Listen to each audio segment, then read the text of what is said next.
একজন মাঠে মাঠে ঘুরছে, আর এক পাগল এসে জিজ্ঞেস করছে, ঘুরছো কেন? কয়, ঘুরবো না, আগামীকাল কোরবানির দিন, গরু তালাশ করতেছি, গরু পাচ্ছি না, বাজারে টাজারে ঘুরলাম, আবার আর এক বাজারে যাচ্ছি। আরে বাজারে বাজারে গরু কেন? মাঠে কত গরু আছে, একটা ধরে জবাই দিলেই তো হয়। লোকটি বলছে, দেখো পরের গরু জবাই দিলে তা তো গোনা হবে। কয়, না, তুমি অঙ্ক বোঝো না। গরু জারি হোক, কোরবানির দিনে গরু জবাও যদি করো তাহলে সবটা হবে। কোরবানি উপলক্ষে জবাও করছে, একটা সব পাবা না? তো কোরবানির জন্য একটা সব হবে, আর চুরির জন্য অবশ্যই একটা পাপ হবে। কোরবানি যখন দিবা তো কোরবানির সব আর চুরির পাপ ভগ্নাংশের মতো কাটাকাটি হয়ে যাবে, গোশত খাবা ফাও। তো মানুষের অবস্থা তো তাই হয়েছে। মানুষের অবস্থা হয়েছে শবে বরাতে সারা রাত জাগবো, কান্দাকাটি করবো, ফাও ফাও গুনাহ মাফ হয়ে যাবে, আর গোশত রুটি তো আসি, যদ্দূর পারলাম খাইলাম। পরের দিন টু ফুর্তি, নো চিন্তা। নাউযুবিল্লাহি মিন যালিক। এই কান্দারও দাম নাই, আর এই ধরনের রাত জাগারও দাম নাই, এই ধরনের ইবাদত করেও দাম নাই। ইবাদতটা হচ্ছে জীবনের সব ক্ষেত্রে ইবাদত করতে হবে। ইবাদত সম্পর্কে মিস ইন্টারপ্রিটেশন যেটা এসেছে, ভুল অর্থ যেটা এসেছে, সেই ভুল অর্থের কারণে মানুষ শুধু মনে করে নামাজ, রোজা, হজ, যাকাতই শুধু ইবাদত না। ইবাদত হচ্ছে জীবনের সকল ক্ষেত্রে গোলামিটা হতে হবে আল্লাহ পাকের সব জায়গায়।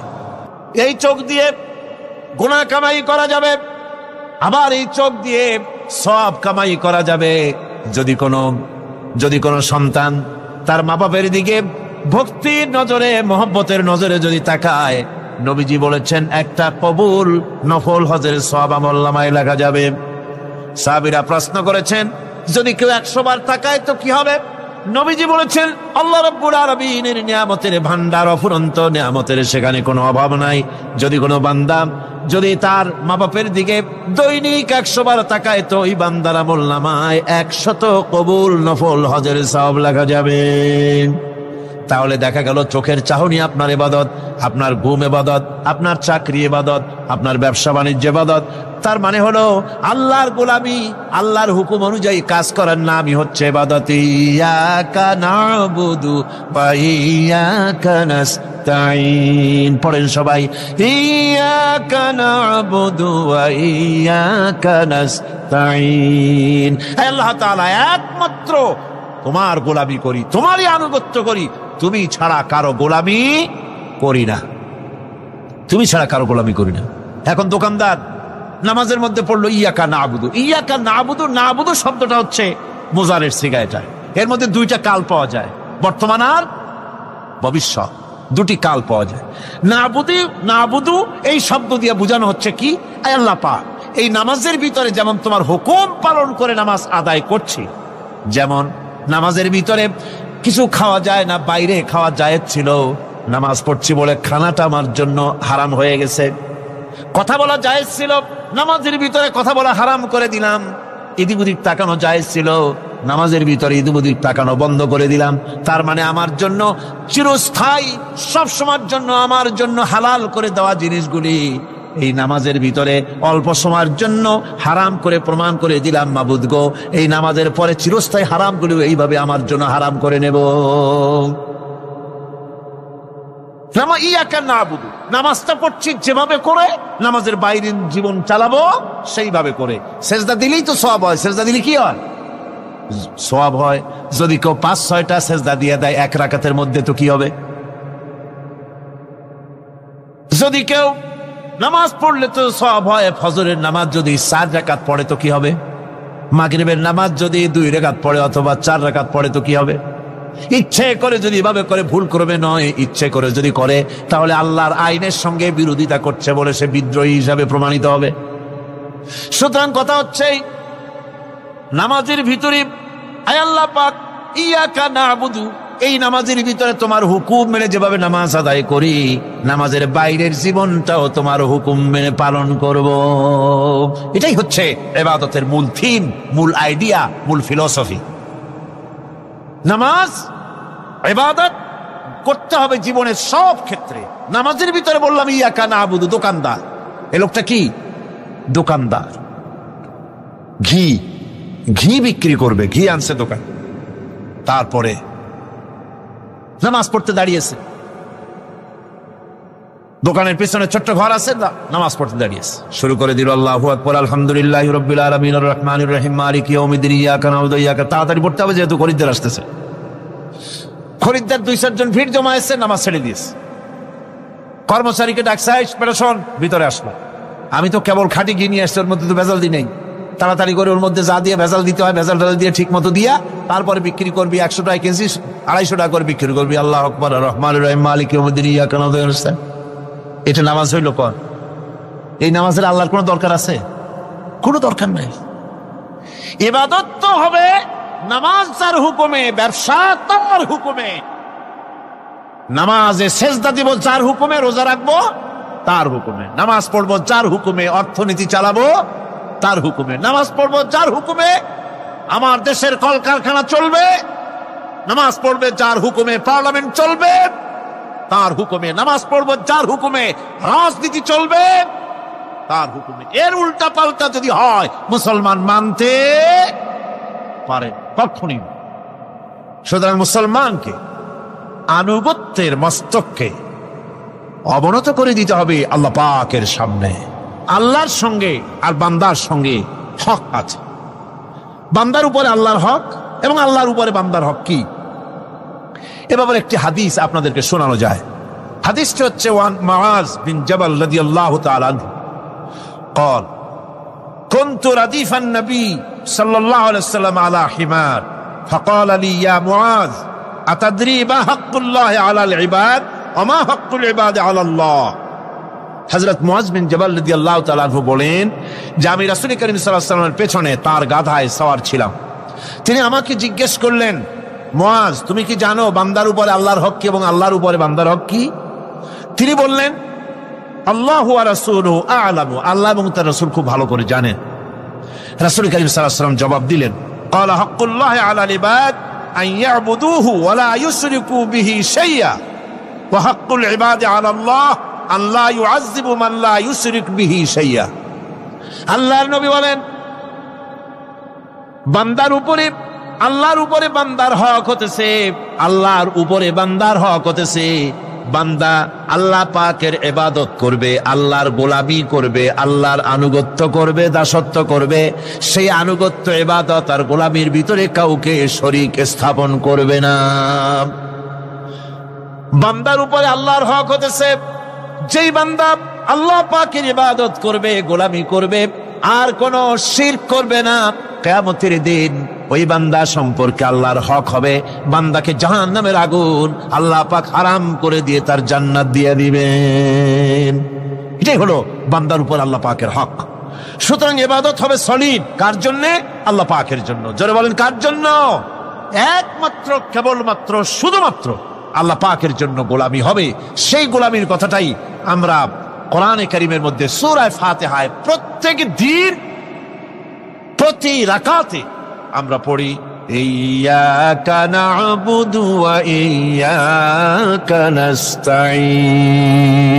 আয় আল্লাহ তাআলা, কেবলমাত্র তোমার ইবাদত করি, কেবলমাত্র তোমারই দাসত্ব করি, আর কারো আনুগত্য দাসত্ব করি না। এই গোলামি, এই দাসত্ব আল্লাহ পাক আমাদেরকে করার তৌফিক দান করুন, আমরা বলি আমিন। খুলনা জেলার ডাকোপ এলাকায় একবার শোনা গেল সেখানে ছাগলে পানি পড়ে দেয়, যে যাবে তার রোগ ভালো হবে। কি শিক্ষিত কি অশিক্ষিত সমানে গিয়ে লাইন দিতে লাগলো। ছাগলের বাড়ি, ছাগলের কাছে পানি ধরে। এখন ছাগলের কাছে কিছু ধরলেই তো সে শোকে, শুকতে গেলেই মনে করে যে পড়িয়ে দিছে, দম করে দিছে, আর খাইতেছে। এরপরে ছাগলওয়ালার বাড়ি এক ছাগল দিয়া হাতির মালিক হয়ে গেছে সে, বাড়ি বিল্ডিং টিল্ডিং করে সর্বনাশ। কি আজীব তামাশা, কি আশ্চর্য দেশ। এমন কোন রোগ নাই যে এই সমস্ত পাগল ছাগলের চিকিৎসা ভালো না হবে। এগুলি অ্যাডভার্টাইজ দিয়ে চলছে। আল্লাহ পাক মানুষকে অসুখ দিয়েছেন, অসুখের আবার ওষুধও দিয়েছেন। কারণ আলহামদুলিল্লাহ, লিকুল্লি দাইন দাওয়াউ, প্রত্যেকটি রোগের ওষুধ আল্লাহ তৈরি করেছেন। সুবহানাল্লাহি ওয়া বিহামদিহি। যারা তার ইবাদত করে, যারা তাকে স্বীকার করে, আল্লাহ বলে তাকে যারা সেজদা দেয়, আল্লাহ পাক তাদেরকেও দেন। আর যারা আল্লাহকে অস্বীকার করে, আল্লাহ রাব্বুল আলামিনকে মানে না, তার গুণাবলী কি স্বীকার করে না, তার অস্তিত্ব স্বীকার করে না, তারপরেও আল্লাহ রাব্বুল আলামিন কোন নাফরমান বান্দাকেও রহমত থেকে বঞ্চিত করেন না। সে যেই হোক, বেনামাজি হোক, মুরতাদ হোক, নাস্তিক হোক, তারপরে আল্লাহর অনুগ্রহ থেকে সে বঞ্চিত থাকে না। কথা ঠিক কিনা? বরং এটাই আমরা দেখি, নামাজি দিনদার পরেজগার মানুষ তার বরং কম থাকে, সে বরং কম পায়। বাড়ি নাই, ঘর নাই, কলকারখানা নাই, আর নামাজ রোজা করে না, হজ যাকাত করে না, আল্লাহর সাথে বিরোধিতা করে, আল্লাহরে মানেই না, বলে দেয়ার ইজ নো গড, স্রষ্টা বলতে কেউ নাই। এই ড্রিঙ্ক অ্যান্ড বি মেরি, এই হচ্ছে তাদের থিওরি, তাদের দর্শন, তাদের ফিলসফি। এই জাতীয় লোকগুলি বরং দেখা যায় তারা ক্ষমতা পায়, বাড়ি হয়, গাড়ি হয়, কল হয়, কারখানা হয়, সম্মান পায়। এটা কেন? এর কারণ হচ্ছে আল্লাহ রাব্বুল আলামিন এই পৃথিবীর কোনো মূল্য দেন না। এই পৃথিবীর মূল্য যদি আল্লাহ পাকের কাছে একটা মশার দানার তুল্য যদি হতো, আল্লাহ পাক বিদ্রোহীদেরকে, কাফেরদেরকে এক ঢোক পানি আল্লাহ পাক গিলতে দিতেন না। এবার চিন্তা করেন, আল্লাহর ব্যাপারে যে দৃষ্টান্তটা দেওয়া হয়েছে, দৃষ্টান্তটা কত গুরুত্বপূর্ণ। মশার দানার তুল্য, মশার দানার তুল্য এই পৃথিবীর দাম নাই আল্লাহর কাছে। আপনাকে যদি কেউ 10 লক্ষ মশার দানা বহু কষ্ট করে জোগাড় করিয়া যদি কেউ দেয়, তাহলে আপনি কয় টাকা দিয়ে কিনবেন? 4 পয়সা দিয়েও একজনে বলছে 4 পয়সাও দিবে না। তাহলে বোঝেন এর কোনো মূল্য নাই। একটা মশার দানার তুল্য মূল্য আল্লাহ পাক এই পৃথিবীর দেন না, যার কারণে অবারিত উন্মুক্ত হস্তে আল্লাহ পাক সমস্ত মানুষের জন্য, প্রাণী জগতের জন্য তিনি করুণা করেছেন সকলকে। এই করুণাময় রহমান আল্লাহ পাক, তিনি গুনাহগারদেরকে, যারা আল্লাহ পাকের ফরমাবরদারি করতেছে, তাদেরকে সকলকে আল্লাহ পাক সমানভাবে তার জিনিসগুলিকে তিনি দিয়ে দিচ্ছেন। এটা হচ্ছে রহমান। আর রহিম হচ্ছে, হাদিস শরীফে বলা হয়েছে, আর রহমানু রহমানুদ দুনিয়া ওয়াল আখিরা, আর রহিম রহিমুল আখিরা। মোমেন রহমান তো শুধু আল্লাহ পাক দুনিয়া এবং আখিরাতের জন্য, আর রহিম শুধুমাত্র আখিরাতের জন্য। আবার কোন কোন আয়াতে বলা হয়েছে যে আল্লাহ পাক দুনিয়ার মানুষের জন্য রহিম। একটি আয়াতে ভাবে বলা হয়েছে, হুয়াল্লাযী ইউসাল্লি আলাইকুম ওয়া মালাইকাতুহু লিয়ুখরিজাকুম মিনাজ যুলুমাতি ইলান নূর ওয়া কানা বিল মুমিনিনা রহিমা। সে আল্লাহই তোমাদের প্রতি রহম করেছেন, রহমত নাজিল করেছেন, এবং তার ফেরেশতাগণ এই উদ্দেশ্যে যে তোমাদেরকে তিনি অন্ধকার থেকে আলোর দিকে বের করে নিয়ে আসবেন। আর তিনি হচ্ছেন মুমিনদের জন্য রহিম, অত্যন্ত দয়াবান। আরবি ভাষায় আর রহমান অন্তর্জগতের এমন একটি নম্র উচ্ছ্বাসিত অবস্থার প্রতি ইঙ্গিত করে, যার ফলে তার স্বতঃস্ফূর্তভাবে নিজের থেকেই মহানুভবতা এবং প্রীতি ও মহব্বতের ইচ্ছার বহির্প্রকাশ ঘটে। তাই রহমতের মধ্যে আছে স্নেহ, আছে প্রীতি, আছে অনুগ্রহ। আল্লাহ পাকের রহমতটা কি জিনিস? সেটা হচ্ছে রহমতি ওয়াসিআত কুল্লা শাই। আমার রহমত দিয়ে সমস্ত জিনিসকে ঢেকে রাখা হয়েছে। প্রত্যেকটি জিনিসের ভিতরে আল্লাহ পাকের রহমত রয়েছে। রহমত ছাড়া এই পৃথিবীতে মানুষের চলার কোনো পথ নাই। সমস্ত ব্যাপারই আল্লাহ পাকের রহমত আর রহমত। তাবৎ সৃষ্টির দিকে যদি আমরা তাকাই, আল্লাহ পাকের সৃষ্টি জগতের যদি দিকে তাকাই, সেখানে আল্লাহর এই করুণা ছাড়া আর কিছুই দেখা যাবে না। কোরআনে কারিমে বলা হচ্ছে, وَسَخَّرَ لَكُم مَّا فِي السَّمَاوَاتِ وَمَا فِي الْأَرْضِ جَمِيعًا مِّنْهُ إِنَّ فِي ذَلِكَ لَآيَاتٍ لِقَوْمٍ يَتَفَكَّرُونَ। আকাশ ও পৃথিবীতে যা কিছু আছে তা সব কিছুই আল্লাহ রাব্বুল আলামিন মানুষের অনুগত করে দিয়েছেন। যেভাবে পারো সেভাবে তাকে কাজে লাগাও। সমস্ত জিনিসকে আল্লাহ পাক মানুষের অনুগত করে দিয়েছেন, তার খেদমতের জন্য, তার কাজের জন্য তৈরি করেছেন, মানুষের কাজের জন্য। সাখারা শব্দ দিয়ে বোঝানো হয়েছে সকল বস্তুই মানুষের অনুগত, মানুষ যেন তা দিয়ে তার নিজের কাজ সম্পাদন করতে পারে। অন্য আয়াতে বলা হয়েছে আল্লাহুল্লাযী খালাকাস সামাওয়াতি ওয়াল আরদা ওয়া আনজালা মিনাস সামাই মাআন ফাআখরাজা বিহি মিনাস সামারাতি রিজকান লাকুম ওয়া সাখখারা লাকুমুল ফুলকা লিতাজরি ফিল বাহরি বিআমরিহি ওয়া সাখখারা লাকুমুল আনহার। আল্লাহ রাব্বুল আলামিন তিনি আকাশ সৃষ্টি করেছেন, জমিনকে সৃষ্টি করেছেন এবং আকাশ থেকে পানি বর্ষণ করেছেন, তা দিয়ে ফসল উৎপাদন করেছেন। এই ফসলের পিছনে আল্লাহ পাকের কি বিরাট রহমত কাজ করতেছেন আপনি লক্ষ্য করেন। কাদার ভিতরে, কর্দমাক্ত জমিনের ভেতরে আপনি বীজ বপন করেছেন। কর্দমাক্ত জমিনের ভেতরে বীজ বপন করে বাড়ি যে আপনি ঘুমিয়ে আছেন, আল্লাহ পাকের রহমত, তার কুদরত, ওই বীজ থেকে পাতা উদ্গত করে দিয়েছেন, শিকড় মাটির ভেতরে চলে গিয়েছে, পাতাগুলি নরম, সবে পাতাগুলি গজিয়েছে, সূর্যের তাপে পাতা মুষড়ে পড়ে গিয়েছে বিকেল বেলায়, সারাদিন সূর্যের প্রখর তাপ লেগেছে। মানুষকে খাওয়াবার জন্য আল্লাহ রাব্বুল আলামিনের কি বিরাট রহমত কাজ করতেছে লক্ষ্য করুন। রাতের বেলায় আল্লাহ পাক শিশির বিন্দু নাজিল করে দেন, কণা কণা শিশির বিন্দু ওই মুষড়ে যাওয়া পাতার উপরে পড়ে গিয়ে সারা রাত এভাবে সুন্দর ঠান্ডা বাতাস আর শিশির বিন্দু যত্ন করে করে মুষড়ে যাওয়া পাতাটিকে সকালবেলা পর্যন্ত তরতাজা, সজীব আর প্রাণবন্ত করে দেন। এরপরে গাছ বড় হলো, তার ভিতরে রব্বুল আলামিন ধান দিলেন, গম দিলেন, এভাবে করে যত্ন করে তার শুরু থেকে শেষ পর্যন্ত প্রত্যেকটি গাছকে খাদ্য ব্যবস্থাকে আল্লাহ রব্বুল আলামিন নিজ যত্নে, নিজ কুদরতে, আপন রহমতে সবগুলিকে লালন পালন করে মানুষের হাতে তুলে দিলেন।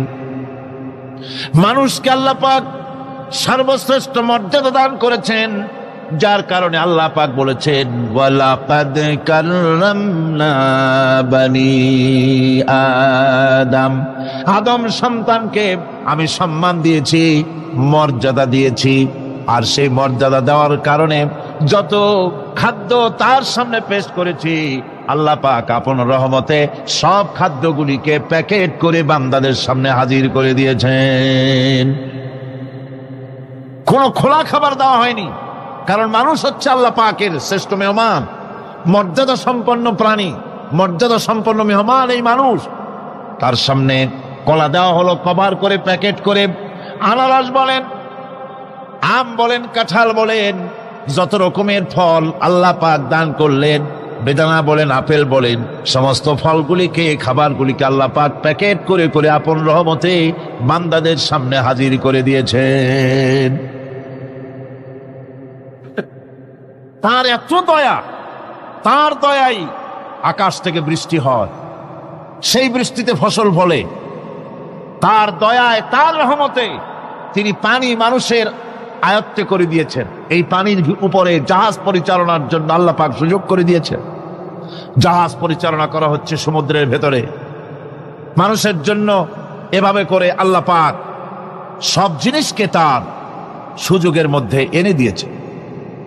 এরপরে আল্লাহ পাক বলছেন ওয়া আতাকুম মিন কুল্লি সালতুমুহু ওয়া ইন তাউদ্দু নি'মাতাল্লাহি লা তুহসুহা ইন্নাল ইনসানা লাযালুমুন কাফফার। আল্লাহ পাক বলেন, তোমাদের প্রতি আল্লাহ পাকের দয়া, তার রহমত, তার করুণা এত বেশি, তোমাদের সকল চাহিদা তিনি পূরণ করেছেন, কোনো চাহিদা বাকি রাখেন নাই। গতকাল বলেছি, রব হচ্ছেন তিনি প্রয়োজন মাফিক চাওয়ার আগে যিনি প্রয়োজন মিটিয়ে দেন তার নাম হলো রব। আমাদের চাওয়ার আগে আমাদের যা কিছু প্রয়োজন আল্লাহ রাব্বুল আলামিন সব সাপ্লাই করেছেন। যেরকম সুবহানাল্লাহ। ওই আল্লাহ পাক বলেন, ওয়া ইন তাউদ্দু নি'মাতাল্লাহি লা তুহসুহা। বান্দারে, আমার নিয়ামত যদি গণনা করো, গুনতে গুনে গুনে গুনে আমার নিয়ামতকে গুনে শেষ করতে পারবা না। এত অসংখ্য নিয়ামত ছড়িয়ে ছিটিয়ে রেখেছি বিশ্ব জুড়ে, সর্বত্র সব জায়গায় আমার করুণার ছোঁয়া তোমার চোখের সামনে পড়বে। আল্লাযী জাআলা লাকুমুল আরদা মাহদা ওয়া জাআলা লাকুম ফীহা সুবুলান লাআল্লাকুম তাহতাদুন। আল্লাহ পাক যিনি জমিনকে, এই পৃথিবীকে তোমাদের জন্য বিছানার মতো বিছায় দিয়েছেন, আর বিচরণের জন্য সমতল পথ তৈরি করে দিয়েছেন। এই পৃথিবীটা তোমার জন্য কি সুন্দর করে আল্লাহ পাক একটা গালিচার মতো করে বিছায় দিয়েছেন, সবুজ ঘাস তাতে রয়েছে। এই পৃথিবীর মাটি আল্লাহ পাক মানুষের জন্য কি সুন্দর ঘাটিতে পরিণত করে দিয়েছেন। এই মাটির আল্লাহর রহমতটা দেখুন, একদিকে মাটি নরম, আবার এমন নরম নয় যে 10 তলা 20 তলা 50 তলা বিল্ডিং করলে পরে এর ভারের চোটে ভিতরে ঢুকে যাবে, এরকম নরম নয়। যেখানে যতটুকুন প্রয়োজন ফসল ফলাবার জন্য বৃষ্টি দিয়ে মাটি নরম করে ফসল ফলাবার ব্যবস্থা করা হয়। আবার বিল্ডিং তৈরি করার জন্য মাটি যেমন শক্ত হওয়া দরকার তেমন শক্ত আল্লাহ পাক করে দিয়েছেন। এখন তো 130, 35, 40 তলা পর্যন্ত, তারও বেশি তলা বিল্ডিং তৈরি হচ্ছে। আমি 135 পর্যন্ত উঠেছি আমেরিকায়, 135 তলা বিল্ডিং। এটা উঠতে 39 সেকেন্ড লাগে মাত্র। এখন এদের লিফটটা কি পাওয়ারফুল চিন্তা করেন, সা করে একটা শব্দ হয় আর আপনি দেখছেন যে 135 তলার ছাদের উপর উঠে গেছে। নিচের দিকে তাকাইলে মানুষগুলো ছাগলের ছাওয়ার মতো এতটুকু এতটুকু দেখা যায়, গাড়িগুলো পিঁপড়ার মতো দেখা যায়। এগুলি নতুন নতুন প্রযুক্তির মাধ্যমে তৈরি করা হচ্ছে। এখন এই বিশাল বিল্ডিং, এত ওজন, এই ওজন ধারণ করার জন্য মাটিকে আল্লাহ পাক ভারসাম্য, শক্তির ভারসাম্য দান করেছেন। এটাকে আল্লাহ পাক নরমও করেছেন আবার শক্তও করেছেন। এই মাটি, এই পৃথিবী আমাদের জন্য বিশাল এক নিয়ামত আল্লাহ পাক করে দিয়েছেন, ফসল ফলাবার জন্য, চলাফেরার জন্য। আবার এই মাটি যেন আপনাকে নিয়ে নড়াচড়া করতে না পারে। মাঝে মাঝে ভূমিকম্প হয় না? পৃথিবীতে ভূমিকম্প জোন যেগুলি আছে সেগুলি হচ্ছে Japan, China, turkey, Iran, America, এরকম বিভিন্ন দেশে ভূমিকম্পের জোন, এগুলি ভূমিকম্প এলাকা। আমাদের এসব দেশে ভূমিকম্প কম হয়, তবে ইদানিং একটু একটু শুরু হয়েছে। আল্লাহ যেন এই ভূমিকম্পের গজব থেকে আমাদেরকে বাঁচান। এত আস্তে আমিন বললেন কেন? কি মারাত্মক ভূমিকম্প, কি মারাত্মক ভূমিকম্পের অনুভূতি আমার নাই। সামান্য একদিন একটু টের পাইছিলাম রাতে ঘুমের মধ্যে, আর কোনোদিন আল্লাহ যেন টের না পাওয়ান। কিন্তু ভূমিকম্প আমি চোখে দেখেছি, ভূমিকম্প আমি চোখে দেখেছি।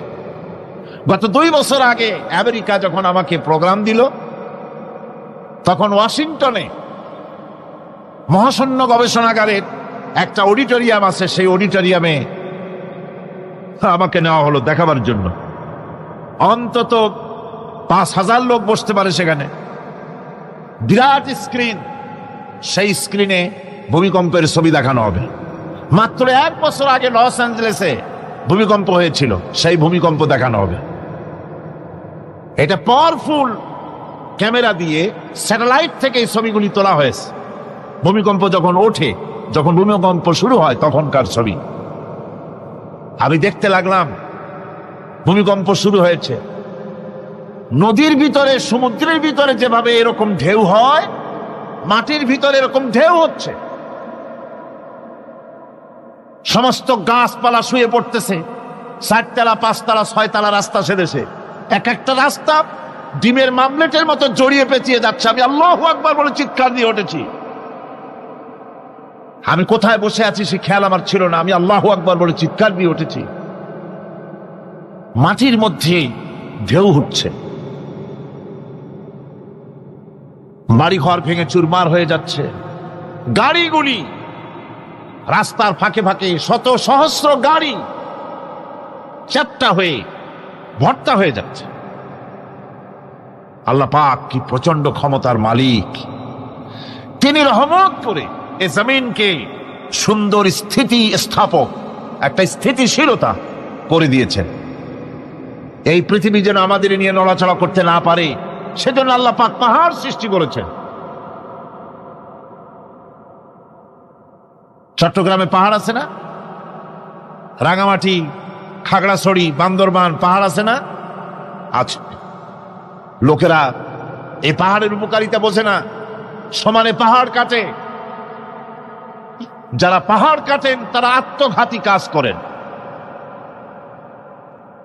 তারা পৃথিবীর মানুষের ক্ষতি করেন। পাহাড় আল্লাহ পাক তৈরি করেছেন, আল্লাহ কোন জিনিস খেলতামাশার জন্য তৈরি করেন নাই। গতকাল এই আয়াতটি আমি পড়েছিলাম, আল্লাযীনা ইয়াযকুরুনা আল্লাহা কিয়ামান ওয়া কুউদান ওয়া আলা জুনুবিহিম ওয়া ইয়াতাফাক্কারুনা ফি খালকিস সামাওয়াতি ওয়াল আরদ রব্বানা মা খালাকতা হাযা বাতিলা। নিরর্থক করে আল্লাহ পাক কোন জিনিসকে তৈরি করেন নাই। আল্লাহ পাক এই পাহাড় সৃষ্টি করেছেন জমিনের ভারসাম্য রক্ষা করার জন্য। সেই পাহাড়গুলি কাটতেছে মানুষ সমানে, গাছ কাটতেছে সমানে, এতে করে প্রকৃতির ভারসাম্য নষ্ট হয়ে যাচ্ছে। এগুলি সব আল্লাহ পাকের রহমত, সবগুলি আল্লাহ পাকের নিয়ামত। খালি খালি আল্লাহ কিচ্ছু তৈরি করেন নাই। ব্যাংকগুলোরে জনমের মতো খাইয়া ব্যাঙের ব্যবসা করে, চীনের কাছে ব্যাংক বিক্রি করে এখন বাংলাদেশ মহাবিপদে পড়েছে। এখন ব্যাংক কোথায় পাওয়া যায় তাই তালাশ করে, কারণ এই ব্যাঙের উপকারিতা আগে জানা ছিল না। এত কীটনাশক ওষুধ ছড়ানো লাগতো না। কীটনাশক ওষুধ ছড়িয়ে জমিনের উর্বরা শক্তির 12টা বাজানো হচ্ছে। আল্লাহ পাক আপন কুদরতে আপন রহমতে অসংখ্য ব্যাংক তৈরি করে দিয়েছিলেন যাতে করে অতিরিক্ত পোকামাকড় গুলিয়েরা ধরে ধরে খাইয়া ফেলে। আল্লাহ পাকের এগুলি কিভাবে নষ্ট করা হলো, আর এখন কীটনাশক ওষুধ দিয়ে সর্বনাশ করা হলো। আর কীটনাশক ওষুধ আনা হচ্ছে ভারত থেকে, ইন্ডিয়া থেকে। ভারত থেকে কীটনাশক ওষুধ আর সার জানা হচ্ছে, তা দিয়ে বাংলাদেশের মাটির উর্বরা শক্তি আরো নষ্ট হচ্ছে। আপনারা জিজ্ঞেস করবেন চাষীদের কাছে কিভাবে নষ্ট হচ্ছে জমিন। সুতরাং আল্লাহ পাক খেল তামাশার বিষয়বস্তু করে কিছুই তৈরি করেন নাই, সবগুলিকে আপন রহমতে তৈরি করেছেন মানুষের সৃষ্টি জগতের জন্যে, যার দ্বারা মানুষ উপকৃত হতে পারবে। এজন্য তিনি হচ্ছেন রহমান। বলেন তিনি কি? রহমান। আল্লাহ রাব্বুল আলামিন জমিন সৃষ্টি করলেন, পাহাড় দিলেন, গাছপালা তরুলতা তৈরি করে দিলেন। এরপরে আল্লাহ পাক বলছেন, তাকিয়ে দেখো সমুদ্রের দিকে, ওয়া হুয়াল্লাযী সাখখারাল বাহরা লিতাকুলু মিনহু লাহমান তারিয়ান ওয়া তাস্তাখরিজু মিনহু হিলিয়াতান তালবাসুনাহা। সমুদ্রের দিকে লক্ষ্য করে দেখো, এই সমুদ্রকে তোমাদের অনুগত করে দিয়েছি। এর মধ্যে রয়েছে তাজা মাছ মাংস রয়েছে, এর ভিতরে রয়েছে তোমাদের পরিধানের অলংকার আদির জন্য মূল্যবান সম্পদ রাখা হয়েছে সমুদ্রের মধ্যে। বিজ্ঞানীরা বলেছেন পৃথিবীর উপরিভাগে যা আছে মাটির তলায় তার থেকে অনেক বেশি বেশি মূল্যবান জিনিস আছে। আছে না মাটির তলায় মূল্যবান জিনিস? কি আছে? কি আছে?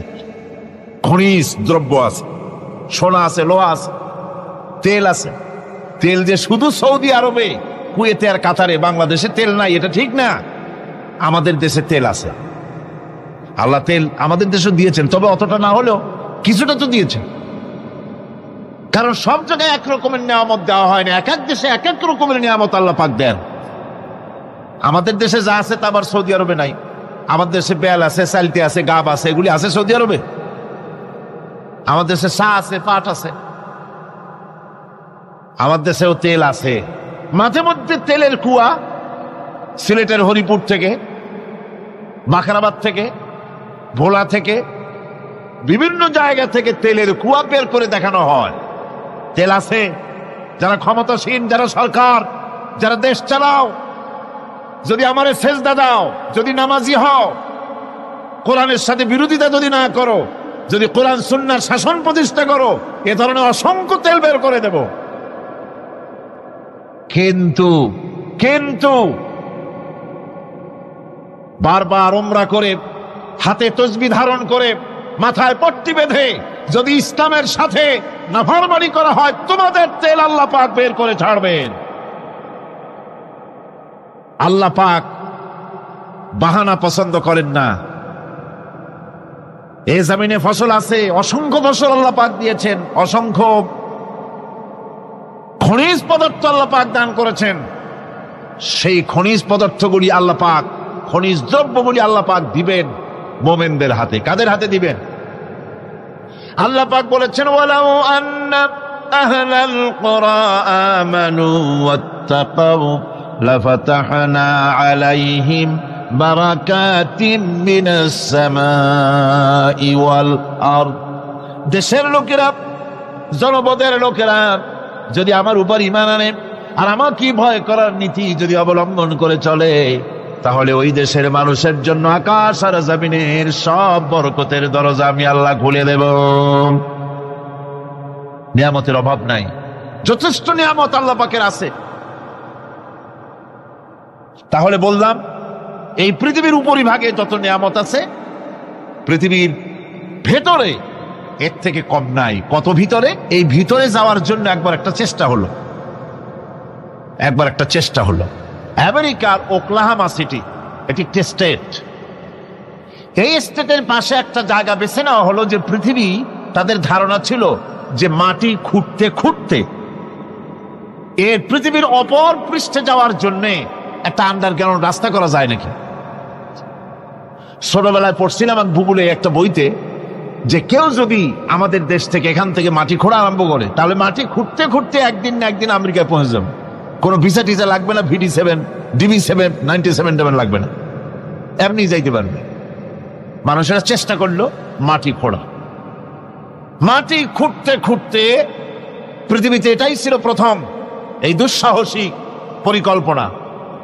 6000 ফিট পর্যন্ত মাটি খনন করার পর কোনো কুল কেনারা করতে না পেরে তারা এই দুঃসাহসিক পরিকল্পনা ছেড়ে দিন। কিন্তু গবেষণার শেষ হয়নি। যারা গবেষণা করেছেন তারা গবেষণালব্ধ, তাদের অভিজ্ঞতা তারা লিখেছেন যে পৃথিবীর অন্তত 180 মাইল গভীর পর্যন্ত তাদের একটা আইডিয়া হয়েছে যে পৃথিবীর মাটির নিচে অসংখ্য খনিজ দ্রব্য রয়েছে, অসংখ্য নিয়ামত এই পৃথিবীর মাটির ভিতরে আল্লাহ পাক লুকায় রেখেছেন। ওর তলায় কি আছে বিজ্ঞানীদের মাথায় এখনো ঢোকে নাই। এই পৃথিবীর উপরে যা আছে ভেতরের থেকে আল্লাহ পাক বেশি রেখেছেন। এরপরে সমুদ্রের ভয়াল দৃশ্য দেখলে পরে মানুষের কলিজা ভীত, প্রকম্পিত, সন্ত্রস্ত হয়ে যায়। কথা ঠিক কিনা?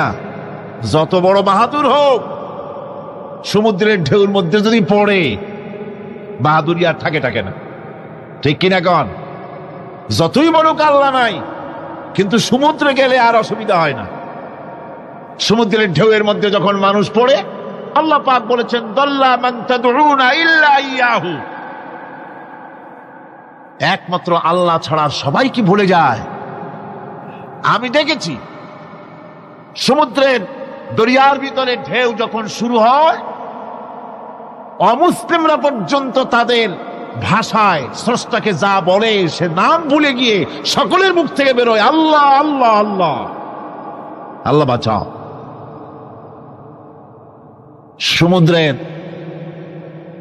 সমুদ্র বিরাট রহস্য, একটি বিরাট রহস্য। বারমুদা ট্রায়াঙ্গলের কথা আপনারা শুনেছেন।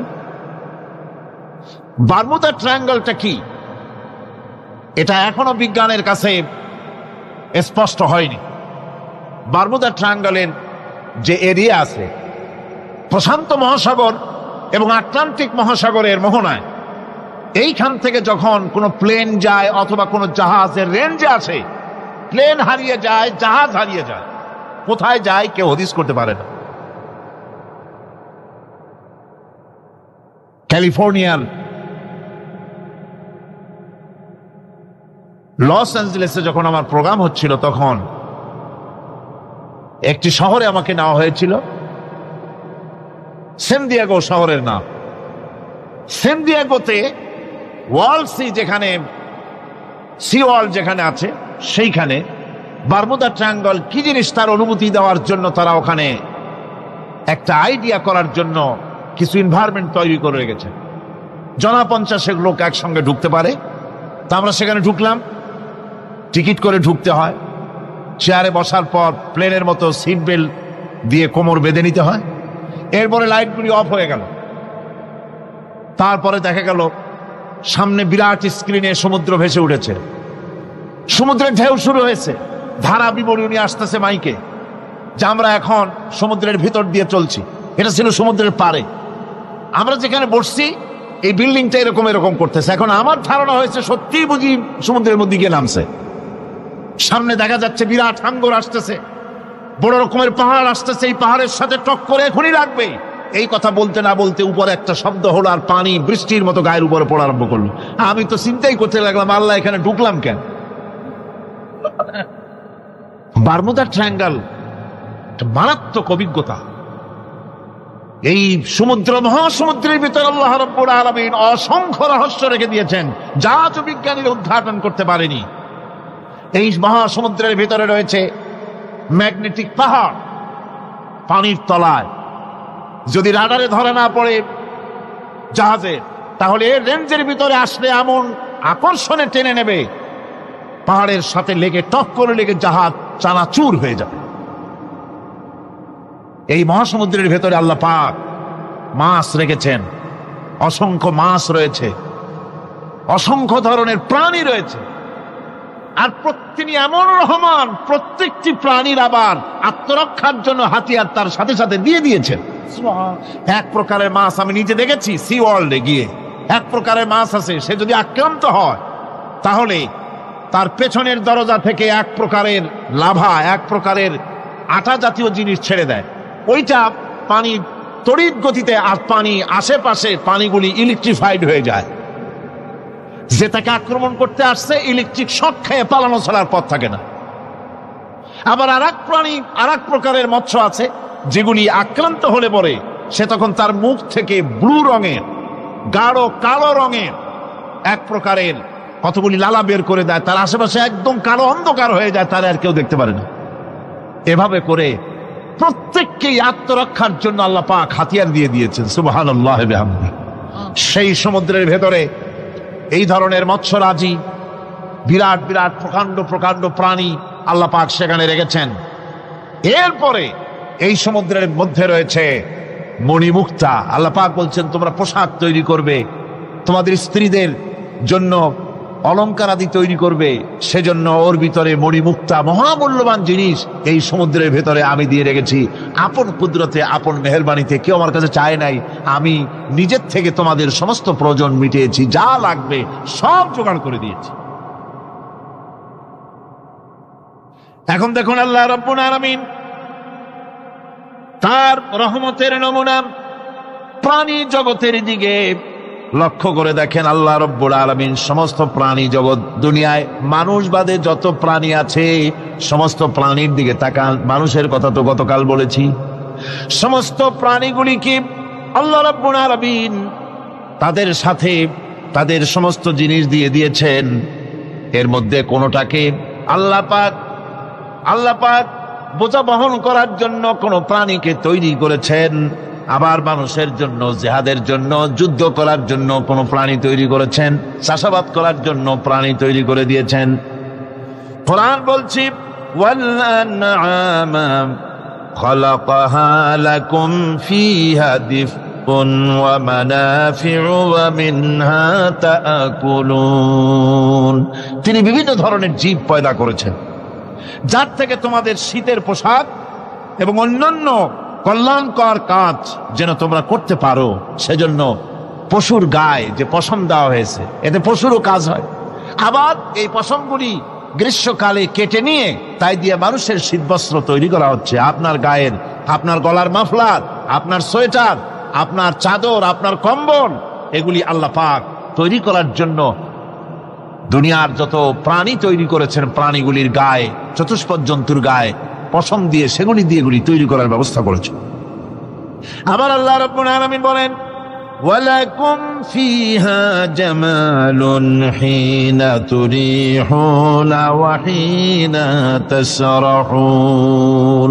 যখন সেগুলি মাঠে সকাল বেলায় চড়তে নামে, আবার বিকেল বেলায় যখন পালবদ্ধ হয়ে বিকেল বেলায় যখন ঘরে ফেরে, তখন দেখার এক সৌন্দর্য এমন হয় যা সত্যি উপভোগ্য।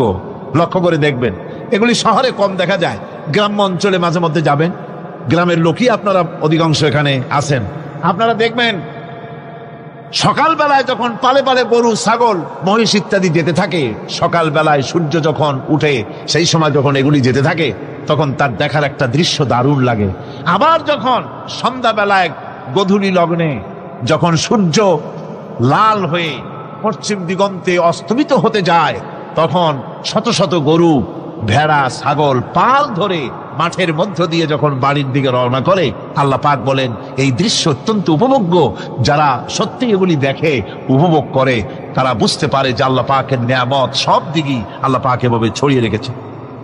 এভাবে করে ওয়াতাহমিলু আসফালাকুম ইলা বালাদিন লাম তাকুনু বালিগিহিম ইল্লা বিশাক্কিল আনফুস। আল্লাহ পাক বলেন, এভাবে করে আমি জন্তু জীব তৈরি করেছি যারা তোমাদের বোঝাগুলি এক শহর থেকে আর এক শহরে, এক গ্রাম থেকে আর এক গ্রামে বোঝাগুলি বহন করে নিয়ে যায়। এভাবে আমি যদি চতুষ্পদ জন্তু তৈরি না করতাম, তোমরা নিজেরা ঘাড়ে করে, পিঠে করে এ বোঝাগুলি বহন করা বড়ই কষ্টসাধ্য হয়ে যেত।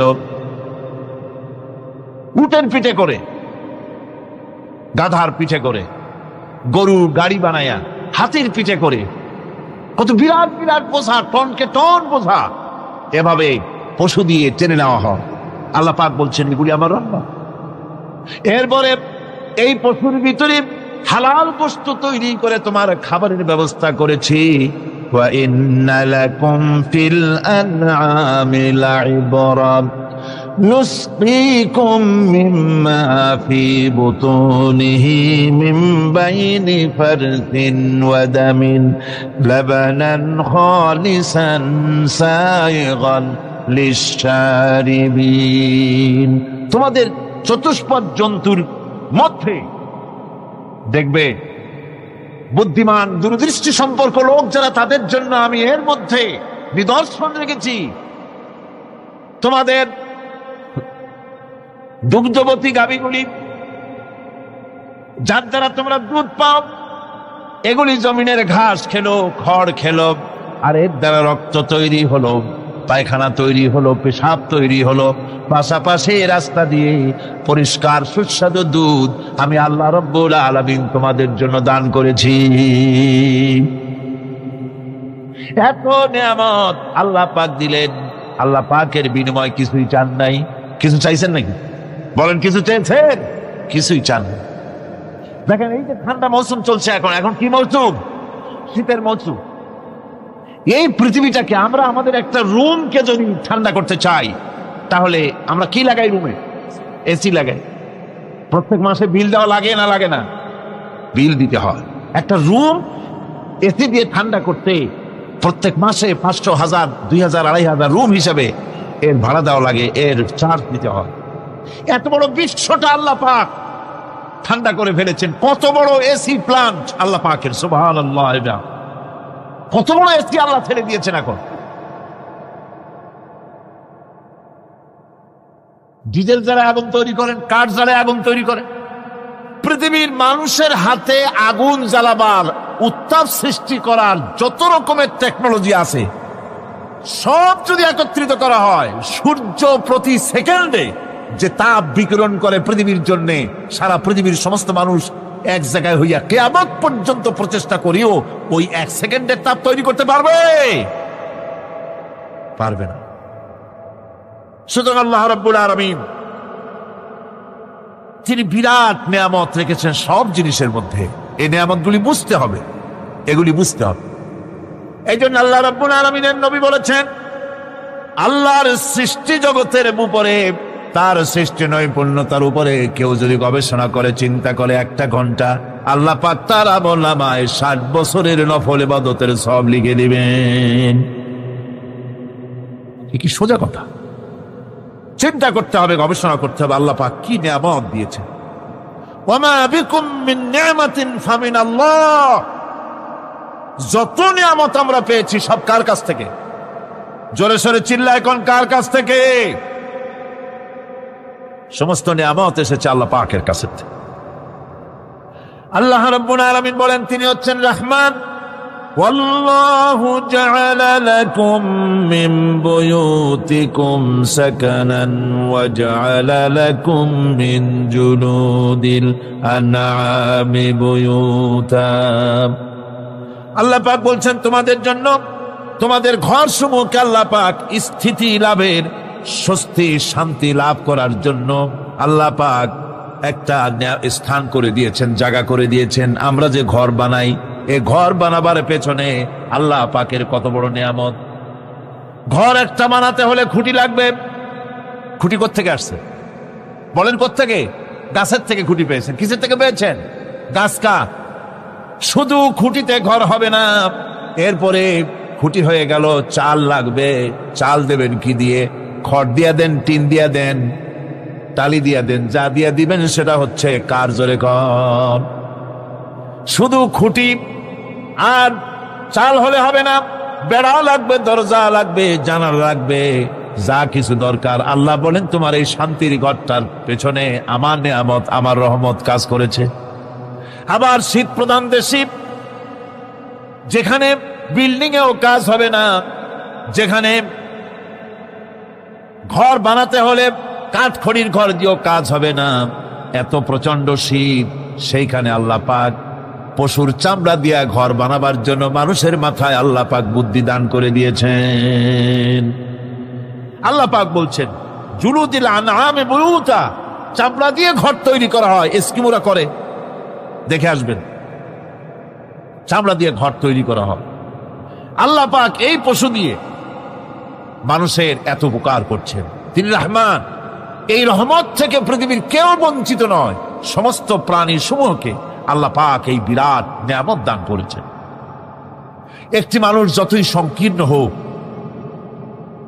অসভ্য জীবন যাপন করুক, ইলিটারেট হোক, মূর্খ হোক, লেখাপড়া কিচ্ছু জানে না, একটা পর্ণ কুটিরের ভিতর এক কৃষক বাস করে, সেও যদি চিন্তা করে তাহলে অন্তত এতটুকু উপলব্ধি তার আসবে যে সে অসুখ হলে পরে তার আশেপাশে লতা গুল্ম, গাছের শিকড় বেটে খেলে পরে তার অসুখ ভালো হয়ে যায়। ঠিক কিনা?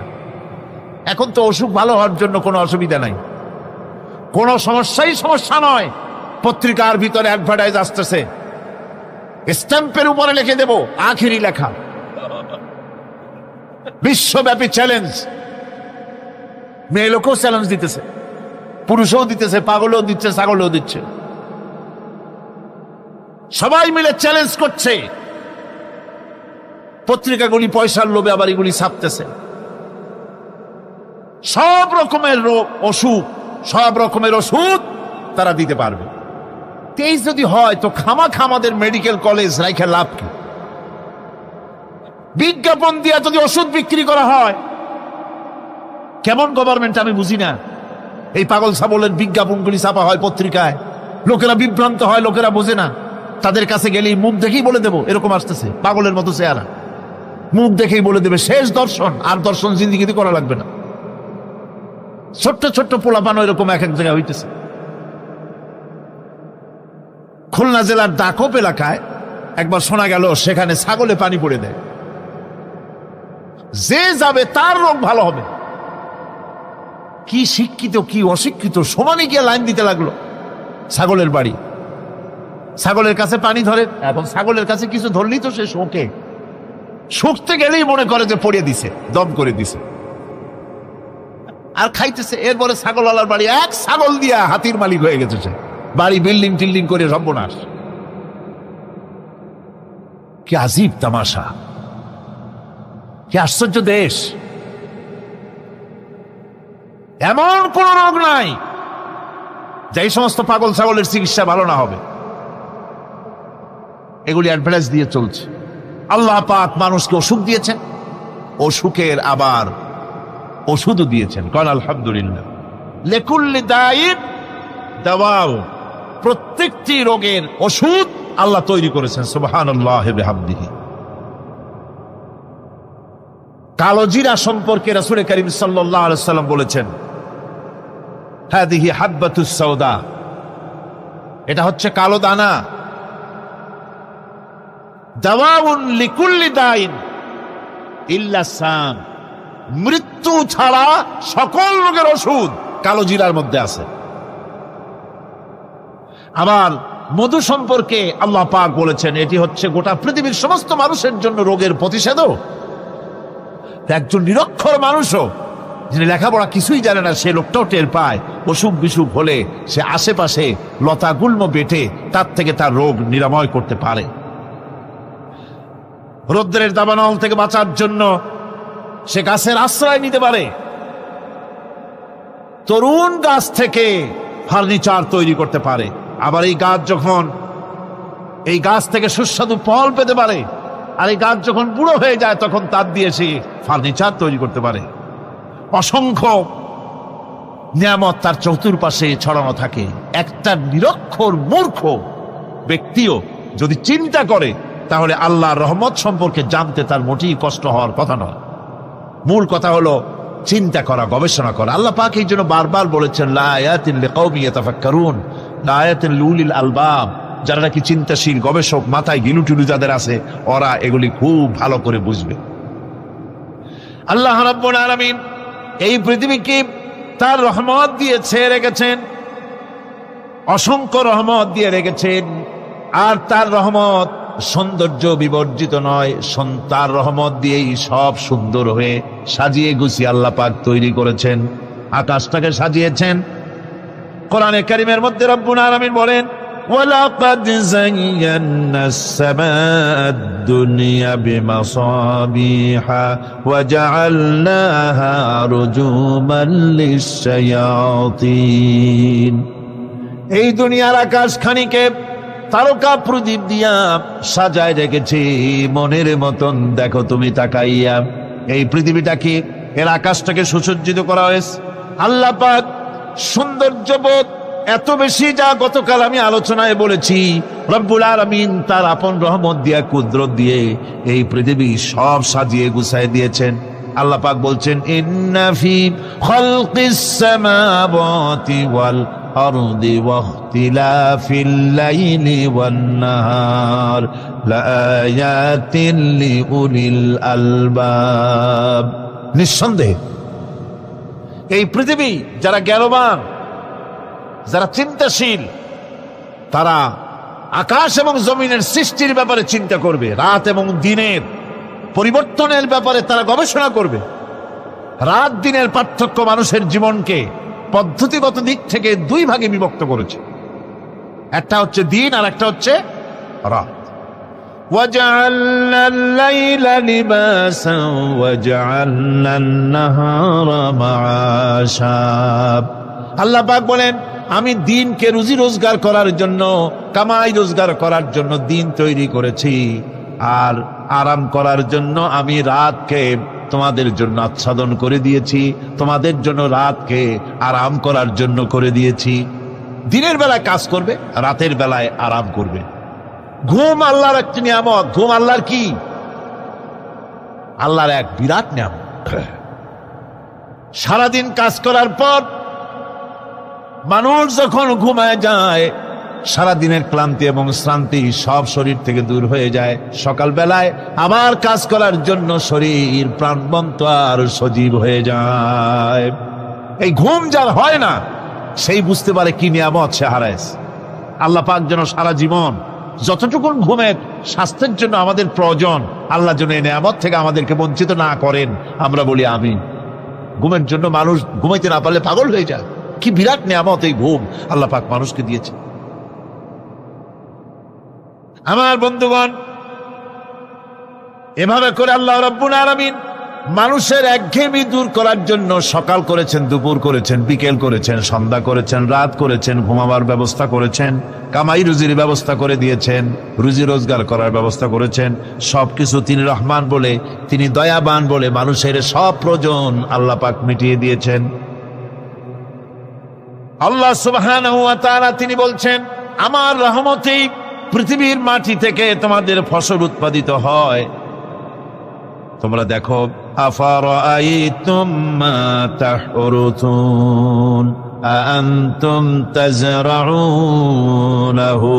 আম নাহনুজ জারিউন।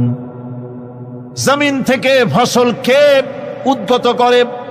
উদ্ভিদকে কে গজায়? তুমি গজাও না, আমি গজাই। আল্লাহ পাক বলেন, সমস্ত উদ্ভিদগুলি আমি তোমাদের জন্য গজায় দেই, উঠায় দেই।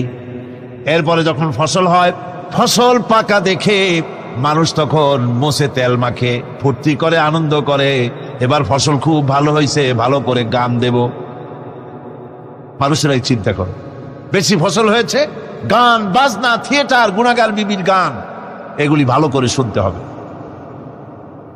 গাছে কাঁঠাল, গোপে তেল, জমিনে ফসল, মোষে তেল মাখে আনন্দ করে যে গান বাজনা করবে।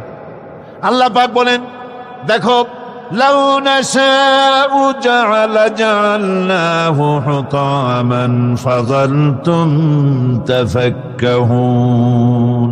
যদি আমি ইচ্ছে করি তাহলে তোমার ফসলকে আমি কুটায় পরিণত করে দিতে পারি। তখন তো তুমি নিজের কপালে পরাঘাত করবে আর বলবে, আহারে মাহরুম হয়ে গেলাম, বঞ্চিত হয়ে গেলাম। আল্লাহ যদি ইচ্ছে করেন তাহলে ফসলগুলিকে আল্লাহ পাক তুষে পরিণত করে দিতে পারেন না? সিটায় পরিণত করে দিতে পারেন না? অবশ্যই। সেই জন্য আল্লাহ পাক বলছেন, যেগুলি সব আমার ক্ষমতা, আমি আপন নিয়ামতে, আপন বরকতে, রহমান নামের কারণে আমি তোমাদের সব আমি গুছিয়ে দিচ্ছি। আল্লাহ পাক ফসলের জন্য, আপনার জমিনের ফসলের জন্য আল্লাহ পাক বিনা পয়সায় সারের ব্যবস্থা করে দিয়েছেন। জোরে কোন সুবহানাল্লাহ। সেই সারটা হচ্ছে কি? ওয়া মিন আয়াতিহি আইয়ুরিকুমুল বারকা খাউফান ওয়া তামাআ ওয়া ইউনাজ্জিলু মিনাস সামাই মা। আল্লাহ পাক বলেন, আমি আমার নিদর্শনাবলীর ভিতরে এটা হচ্ছে নিদর্শন, যে আকাশে বিদ্যুৎ চমকায়, মেঘের গর্জন আর বিদ্যুতের চমক, এ সবগুলি আমার নিদর্শন। বৃষ্টির পানির সাথে এগুলি এসে জমিনের ফসলকে বৃদ্ধি করে দেয়। জোরে বলেন সুবহানাল্লাহ। কৃষিবিদরা বলেছেন, যে বছর আকাশে যত বেশি বিদ্যুৎ চমকায়, সে বছর জমিনের ফসল তত বেশি বৃদ্ধি পায়। বিনা পয়সায় এ ধরনের আল্লাহ পাক ব্যবস্থা করে দিচ্ছেন। এরকম দরিয়ার মাছ, গোশত, তরি তরকারি, ফল, মৌসুম উপযোগী যা কিছু প্রয়োজন, এ সব কে দিচ্ছেন? বলেন না, কে দিচ্ছেন? ওয়ামা মিন দাব্বাতিন ফিল আরদি ইল্লা আলাল্লাহি রিজকুহা। এই পৃথিবীর মুখে এমন কোন বিচরণশীল জীব নাই যে জীবের রিজকের দায়িত্ব আল্লাহ পাক নিজ হাতে গ্রহণ করেন নাই। এবার দেখেন, আল্লাহ পাক আরো বলছেন, ওয়াকাইয়্যিম মিন দাব্বাতিন লা তাহমিলু রিজকুহা আল্লাহু ইয়ারযুকুহা ওয়া ইয়্যাকুম। বহুত প্রাণী এমন আছে যে প্রাণীরা রিজেককে সঞ্চয় করে না। আমাদের রিজক তো সঞ্চয় করা আছে, আমাদের ব্যাংকে টাকা আছে, গোলায় ধান আছে, চাউল আছে, আছে কিনা? কম থাকুক বেশি থাকুক, আছে তো। কিন্তু পৃথিবীতে এমন বহু প্রাণী আছে যাদের কোনো সঞ্চয় নাই। এই ধরনের অসংখ্য প্রাণীকে আল্লাহ রাব্বুল আলামিন বলেন, এ ধরনের অসংখ্য প্রাণীকে আমি আল্লাহ রাব্বুল আলামিন তাদের খেতে দেই। সকালবেলায় খালি পেট নিয়ে সমস্ত প্রাণীগুলি ঘর থেকে বেরিয়ে যায়, পানি থেকে, গর্ত থেকে, জঙ্গল থেকে সব বেরিয়ে গেল ক্ষুধার্ত পেটে। আবার বিকাল বেলা পর্যন্ত সারাদিন তাদের আহার জোগাড় করে তাদের পেট ভরাইয়া সবগুলিকে আপন আপন গৃহের মধ্যে আমি আল্লাহ ফিরায় দেই। সেই জন্য আল্লাহ পাক বলছেন, ইয়া আইয়ুহান নাসু যকুরু নি'মাতাল্লাহি আলাইকুম হাল মিন খালিকিন গায়রুল্লাহ ইয়ারযুকুকুম মিনাস সামাই ওয়াল আরদ লা ইলাহা ইল্লা হুয়া ফাআন্না তুফাকুন। হে মানব সকল, স্মরণ করো আল্লাহ পাকের সেই নিয়ামতের কথা, যে নিয়ামত ওই আল্লাহ ছাড়া কে আছে, যে তোমাকে আকাশ থেকে রিজকের ব্যবস্থা করেন, যিনি তোমাকে খাওয়ার দাওয়ার ব্যবস্থা করেন। তিনি ছাড়া কেউ নাই এই পৃথিবীর বুকে, আকাশে এবং জমিনে। তিনি এক এবং একক। ওয়া ইলাহুকুম ইলাহুন ওয়াহিদ লা ইলাহা ইল্লা হুয়ার রাহমানুর রহিম। তিনি হচ্ছেন তোমাদের ইলাহ, তিনি এক, তিনি একক। সুতরাং তিনি হচ্ছেন পরম দাতা এবং বিশেষ নিয়ামত যিনি দেন, পরম দাতা এবং দয়ালু। কোরআনে কারিমে যখনই আমরা বলেছি আলহামদুলিল্লাহি রাব্বিল আলামিন, আল্লাহ পাক খুশি হয়েছে। প্রশ্ন হয়েছে তার কি আরো কোন গুণ আছে? জবাবে বলেছি আর রহমানির রহিম, তিনি পরম দাতা, তিনি দয়ালু। সুবহানাল্লাহ, তিনি রহিম। পরকালে কিয়ামতের ভয়াবহ দিনে বান্দার জন্য তিনি রহিম হবেন। দুনিয়ায় তো অবারিত উন্মুক্ত হস্তে সকলকে দিচ্ছেন, আর কিয়ামতের দিন আল্লাহ পাক রহিম হবেন তার বান্দাদের জন্য।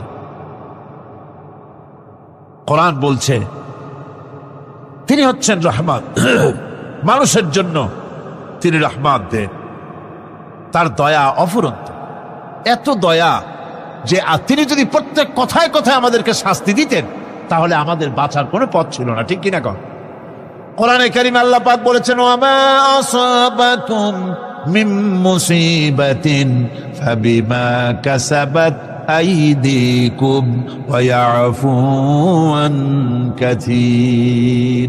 তোমাদের উপরে যত বিপদ আসে, সমস্ত বিপদগুলি তোমাদের হাতের কামাই করা, নিজেদের রোজগার করা, তোমাদের নিজেদের হাতের কামাই করা। ওই হাতের কামাই করার কারণে সেগুলির জন্য যে আযাব হওয়া উচিত ছিল, আমি অনেকগুলি ক্ষমা করে দেই, আমি অনেকগুলি ক্ষমা করে দেই। সব তোমাদের হাতের কামাইয়ের জন্যই বিপদ হয়, আর অনেকগুলি তো আমি ক্ষমা করে দিই। কথায় কথায় যদি প্রত্যেকটা ব্যাপারেই শাস্তি দিতাম তাহলে পৃথিবীতে শ্বাস ফেলার সময় তোমরা পেতে না। আল্লাহ পাক হচ্ছেন সেজন্য রহমান, আর তিনি রহিম কিয়ামতের দিনের জন্য। এই পৃথিবীতে মানুষ গুনাহ করা স্বাভাবিক, গুনাহ করা স্বাভাবিক কিনা কন? সব মানুষই গুনাহ করে। এই গুনাহগার যত বড় গুনাহগার হোক না কেন, গুনাহগার যখন তওবা করে, তওবার অনুভূতি যখন আসে এবং সে যখন অনুশোচনা করে, তখন তার অপরিসীম দয়া সেই অনুশোচনাকে কবুল করে নেয়। অনুশোচনার এক বিন্দু অশ্রু গুনাহগারের অনাচারের সমস্ত দাগ মুছায় দেয়। মনে হয় যেন তার আমলনামায় কোনো দাগই ছিল না। সুবহানাল্লাহ। এজন্য বলা হয়েছে তাইবু মিনাজ যামবি কামান লা যামবা লাহু। গুনাহ থেকে যে তওবা করে মনে হবে তার সে কোনো গুনাহই করেই নাই, কোনো গুনাহই করে নাই। আমার বন্ধুগণ, আল্লাহ পাক কেমন রহিম! এই পৃথিবীতে মানুষ যত অপরাধ করে, সেই অপরাধ বাপের সাথে করুক, মায়ের সাথে করুক, ওস্তাদের সাথে করুক, পীরের সাথে করুক, অপরাধ করলে পরে কেউ বলে না যে কাছে আয় ক্ষমা করে দেই। কেউ বলে নাকি? কেউ বলে না। আল্লাহ পাক কেমন রহমান, এমন রহিম! বান্দা যখন গুনাহ করে আল্লাহ পাক গুনাহগারদেরকে ডাকেন, চুরি করেছিস, গুনাহ করেছিস, মদ খেয়েছিস, জিনা করেছিস, জুয়া খেলেছিস, হত্যা করেছিস, কুফরি করেছিস, শিরক করেছিস, যত রকমের পাপ করিস না কেন, ফিরে আয়, ফিরে আয়, চোখের পানি ফেল, আমি আল্লাহ রব্বুল আলামিন মাফ করে দেব।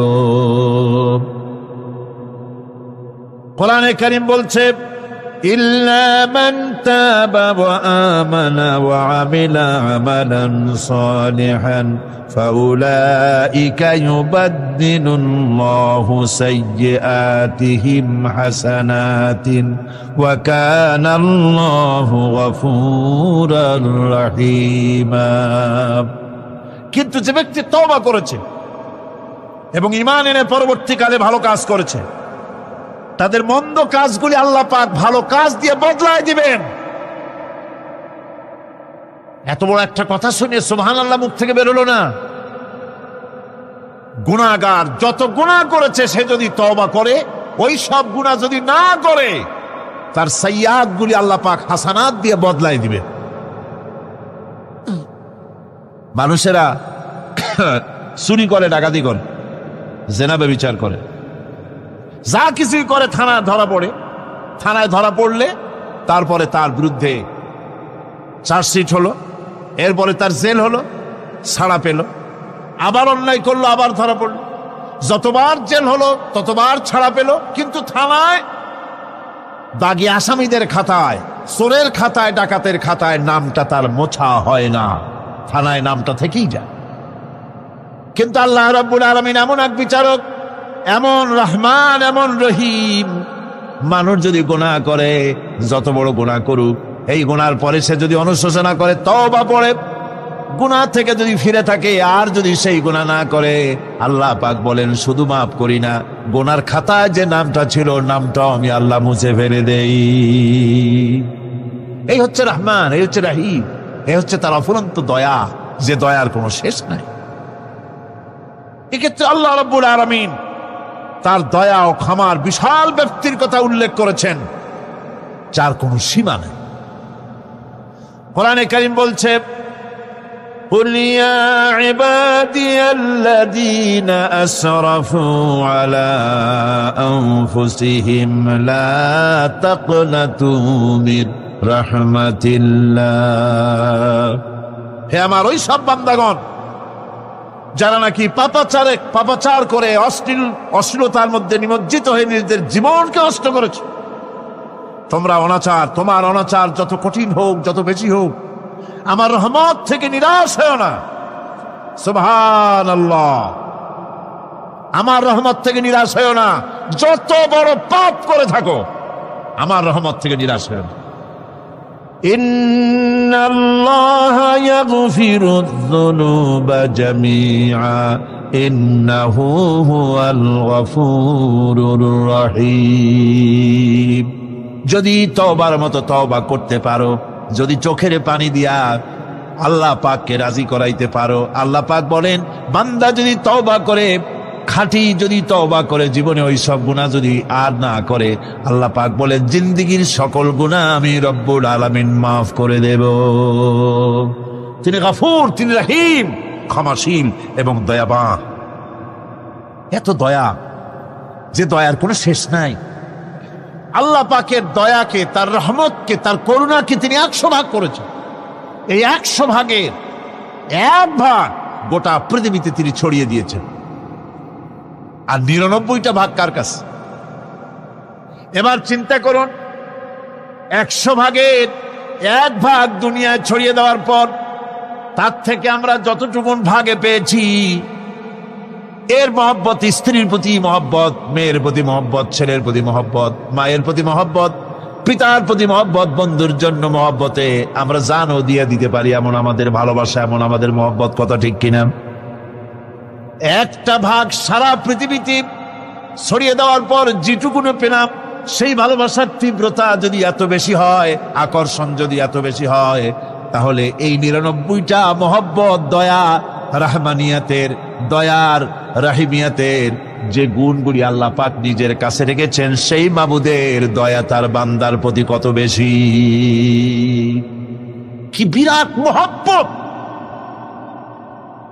রাসূল করিম সাল্লাল্লাহু আলাইহি ওয়াসাল্লাম বলেছেন, সাহাবীরা, একটি লোক উটের পৃষ্ঠে চড়ে কোথাও যাচ্ছিল, পথিমধ্যে বিশ্রাম করল। বিশ্রাম থেকে উঠে দেখে তার উট নাই, সে উটের পৃষ্ঠে তার খাদ্য ছিল, পানীয় ছিল, সব ছিল। এই লোকটা কেমন পেরেশান হয়? সাহাবীরা বললেন, হুজুর, এ তো মারাত্মক পেরেশানি। উটের মরুভূমির জাহাজ, উট হারায় গেছে, তার খাদ্য হারাইছে, পানি গেছে, সব শেষে তো মরা ছাড়া পথ নাই। দারুণ উৎকণ্ঠিত হবে লোকটা। হুজুর বলেন, এই লোকটি পেরেশান হয়ে আস, এমন সময় দেখতে পেল তার সেই উট তার খাদ্য আর পানীয় নিয়ে তার কাছে ফিরে এসেছে। বলো কেমন খুশি হয়? সাহাবীরা বলেন, হুজুর, এর থেকে এই লোকটির খুশির আর কিছু থাকতে পারে না। নবীজি বলেন, আমার সাহাবীরা শোনো, আল্লাহর কোন বান্দা যখন নাফরমান হয়ে যায়, আল্লাহ থেকে দূরে সরে যায়, আল্লাহ থেকে যখন এরাজ করে যায়, উঠারা ব্যক্তি উট পাওয়ার জন্য যেমন অবস্থা হয়ে যায়, আল্লাহ পাক তার বান্দার জন্য তেমন বোধ করেন। উঠারা ব্যক্তি উট পেলে পরে যেমন আনন্দিত হয়ে যায়, কোন নাফরমান বান্দা যদি সেজদায় পড়ে কান্দে আর বলে, আল্লাহ গুনাহ করেছি, আমারে মাফ করে দাও, উঠারা ব্যক্তি উঠ পায়া যত খুশি হয়, এর থেকে লক্ষ কোটি কেন বেশি আল্লাহ রাব্বুল আলামিন তার বান্দার প্রতি খুশি হয়ে যান। আল্লাহ রহমান রহিম, কি দয়া, এত বড় দয়া তার। সেই দয়ার কারণে তার প্রতি আমাদেরকে আকৃষ্ট হতে হবে। মাফ চাইলেই আল্লাহ পাক মাফ করবে। ওয়াকাল রাব্বুকুম উদউনি আস্তাজিব লাকুম, তোমাদের রব তোমাকে বলছে, তোমাদের রব কে? আমাদের রব। সকলে বলেন, কে আমাদের রব? সে আল্লাহ আমাদেরকে বলছেন, তোমাদের রব বলছেন, আমাকে ডাকো, আমি ডাকে সাড়া দেব। সুবহানাল্লাহ। এরকম একটা অনুভূতি আমার নিজের হয়েছিল, আমার নিজের একটা অনুভূতি। কাবা শরীফের ভিতরে যখন আল্লাহ পাক আমাকে প্রবেশের সুযোগ দিয়েছিলেন, কাবা শরীফের মধ্যে,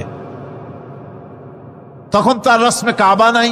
কাবার ভেতরে ঢুকলে তখন চতুর্দিক কেবলা, চতুর্দিকে ফিরে দুরাকাত না করে নামাজ পড়লাম। সেজদা দেওয়ার সুযোগ হলো, সেজদায় পড়ে এমন কান্না শুরু হলো, দম আটকে যাওয়ার মতো, শুধু কাঁপতেই থাকে। আধা ঘন্টা চলে গেল সেজদার ভেতরে। এরপরে আমার চিন্তা হলো, হুঁশ হলো যে আমি এতক্ষণ এখানে সেজদায় পড়ে আছি, আরো তো মেহমান এর মধ্যে ঢুকবে। কিছু রাষ্ট্রীয় মেহমান ছিল, দুনিয়ার বিভিন্ন দেশ থেকে তারা দাওয়াত দিয়েছিল। তো সেই মেহমানরা ঢুকতে পারবে না, এর মধ্যে 18-20 জনের বেশি লোক ধরে না। তা আমি অন্যের হক কোথায় নষ্ট করছি, এই অনুভূতি না আসলে আমি কতক্ষণ সেজদায় পড়ে থাকতাম আল্লাহই জানে। আমি যখন সেজদা থেকে মাথা তুললাম, দরজার দিকে যখন তাকিয়েছি, ঠিক আমার চোখটা গিয়ে পড়লো দরজার সেই অংশে যেখানে লেখা আছে ওয়াকাল রাব্বুকুম উদউনি আস্তাজিব লাকুম। আমি আবার ফুফায় কাল্লাম, আল্লাহ আমি আমার দায়িত্ব পালন করেছি, আমি তো আমার রবকে ডেকেছি। আল্লাহ, তোমার গোলামের কথা তুমি শোনো, এটা আল্লাহর ওয়াদা। বান্দা কান আমার কাছে চোখের পানি ফেল। রাসূল করিম সাল্লাল্লাহু আলাইহি সাল্লাম বলেছেন, আল্লাহ পাকের দরবারে 2টা ফোঁটা বেশি কবুল, বেশি মঞ্জুর, বেশি প্রিয়। একটি হচ্ছে জিহাদের ময়দানে যে রক্ত ফোঁটা পড়ে, সেই রক্ত ফোঁটা। আর একটি হচ্ছে আল্লাহর ভয়তে চোখ থেকে যে পানি ফোঁটা পড়ে, এটি আল্লাহর কাছে দারুণ প্রিয়। গুনার কারণে কলবের ভিতরে কলব জং আলুদা হয়ে গিয়েছে, গুনার কারণে কলব তো নষ্ট হয়ে গিয়েছে, জং পড়ে গেছে। জং বোঝেন না? বোঝেন না? হ্যাঁ, মরিচা। জং হচ্ছে মরিচা, লোহায় মরিচা পড়ে। গুনাহ করতে করতে কলবের মধ্যে মরিচা পড়ে যায়। এই মরিচা উঠাইতে চান? মরিচা যদি ওঠে, কোরআন শুনবেন মজা লাগবে, গান শুনলে গা জ্বলে উঠবে, ওয়াজ শুনবেন, হাদিস শুনবেন, ভালো লাগবে, অন্য আজে বাজে কথা পছন্দ হবে না। এই কলবের জং যদি উঠে যায়, কোরআন তেলাওয়াত করবেন মজা লাগবে, জিকির করবেন মজা লাগবে, নামাজ পড়বেন মজা লাগবে, আল্লাহ পাকের দরবারে হাত তুলবে তো চোখ থেকে দরদর করে পানি বেরোতে থাকবে। চোখে পানি আসে না, কারণ কলব তো জাঙ্গালুদা হয়ে গিয়েছে, এটা মরিচা পড়ে গিয়েছে। আমি জিজ্ঞেস করতে চাই, কলবের এই জং, এই মরিচা কি আপনারা উঠাতে চান? সেই মরিচা যদি তুলতে চান, তাহলে চোখের পানি ছাড়া আর কিছুই নাই, আল্লাহ পাকের জিকির করতে হবে। আল্লাহ পাকের জিকির হচ্ছে জং উঠিয়ে দেওয়ার জন্য সবচাইতে বড় হাতিয়ার। আর চোখের পানিতে এই জংগুলি ধুয়ে মুছে আল্লাহ পাক সাফ করে দিবেন। কাঁদতে শিখুন, আল্লাহ পাকের দরবারে চোখের পানি ফেলতে চেষ্টা করুন। কিয়ামতের দিন আল্লাহ পাক যদি রহিম না হন, বাঁচার কোনো উপায় নাই। বাঁচার উপায় আছে? উপায় নাই। আল্লাহ যদি হিসাবের জন্য ধরেন কিয়ামতের দিন কাউকে, হিসাবের জন্য যদি ধরেন তাহলে জাহান্নাম ছাড়া পথ নাই। এই জন্যে আল্লাহুম্মা হাসিবনি হিসাবান ইয়াসীরা এই দোয়া পড়তে হবে। আমরা যখন বললাম আর রহমানির রহিম, বলেন সবাই আর রহমানির রহিম। আবার প্রশ্ন হয়, বান্দা বুঝলাম আরো কোনো কোয়ালিটি, আরো কোনো বৈশিষ্ট্য তার আছে নাকি? আমরা বলি মালিকি ইয়াউমিদ্দিন, তিনি হচ্ছেন বিচার দিনের মালিক, শেষ বিচারের মালিক তিনি। একদিকে এটাকে ব্যালেন্স করা হয়েছে, একদিকে অফুরন্ত রহমত যার কোনো কুল নাই, কিনারা নাই। এখন আদল দরকার। এখন কি দরকার? আদল, ইনসাফ দরকার।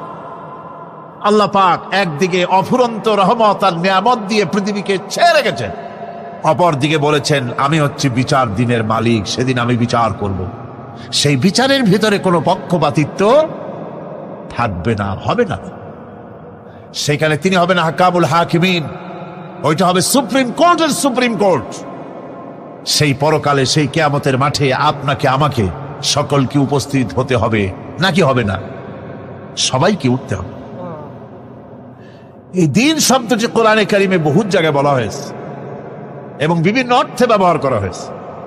যেমন দিন শব্দের অর্থ প্রভাব, প্রতিপত্তি, আধিপত্য, ইতাআত, বন্দিগি, দাসত্ব, আনুগত্য, নীতি, পথ, পন্থা, হিসাব, ফায়সালা, প্রতিদান, প্রতিফল। এরকম অনেক অর্থ, অনেক অর্থে দিন শব্দ কোরআনে কারিমের মধ্যে ব্যবহৃত হয়েছে।